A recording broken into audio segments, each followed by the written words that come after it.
আজকে জামাতে ইসলাম খুব ফুরফুরে মেজাজে আছে যে মসজিদে মসজিদে ঢুকে ক্যাম্পেইন করছে। আমি বলছি এই ফুরফুরে মেজাজ থাকবে না, মসজিদ রক্তে ভেসে যাবে। ঠিক আছে, যখন এটাকে থ্রেট মনে করবে অপরাপর রাজনৈতিক দলগুলো, এটা ভেসে যাবে, আপনারা কুলাতে পারবেন না। ঠিক আছে, এবং আপনারা তো দেখেন যে আমাদের প্রত্যেকটা মসজিদে মসজিদে আমাদের আলেমরা আছে, সেই আলেমরা কওমি ঘরানার, তারা জামাত ইসলামের ইস্টাবলিশমেন্টকে থ্রেট মনে করে, এবং তারা যদি মসজিদে মসজিদে জামাত ইসলামের বিরুদ্ধে ক্যাম্পেইন করে, যেই খুতবা বলছে সেই খুতবাই ফিলিস্তিনের নামের পাশাপাশি জামাতে ইসলামকে যদি একটা মুনাফিক হিসেবে যদি বইলে ফেলে আরবিতে, তাহলে ওইখানে কি অবস্থা হবে বলেন?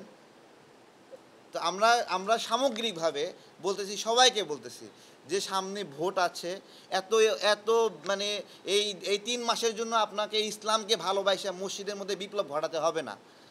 আমরা এটাই বলছি, আপনি এই ভোটের পরে আবার দিনের দাওয়াত দিন, সমস্যা নাই। ভোটকে কেন্দ্র করে অনেক নোংরামি হবে, অনেকের নামে নিন্দা বলবে। আমরা এটা সম্পূর্ণ পুরা মসজিদকে আমরা এই রাজনৈতিক কার্যকলাপ, এই ভোট কেন্দ্রিক কার্যকলাপ থেকে বিরত রাখার অনুরোধ করছি।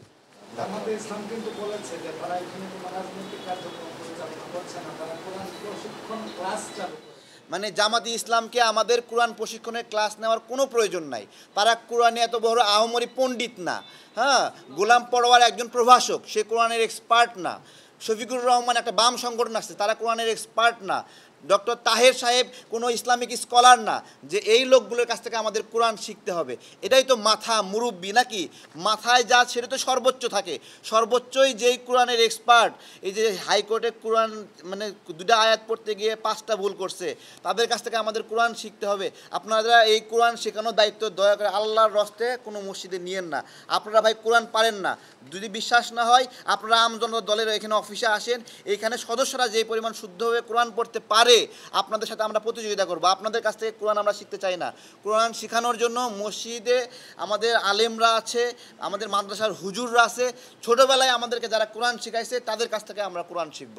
তারা এমন কিছু, তাদের নৈতিক স্খলন হয়নি, তাদের কোয়ালিটি ফল করেনি যে তাদেরকে বাদ দিয়ে নতুন করে আপনাদের কাছ থেকে আমাদের কোরআন শিখতে হবে।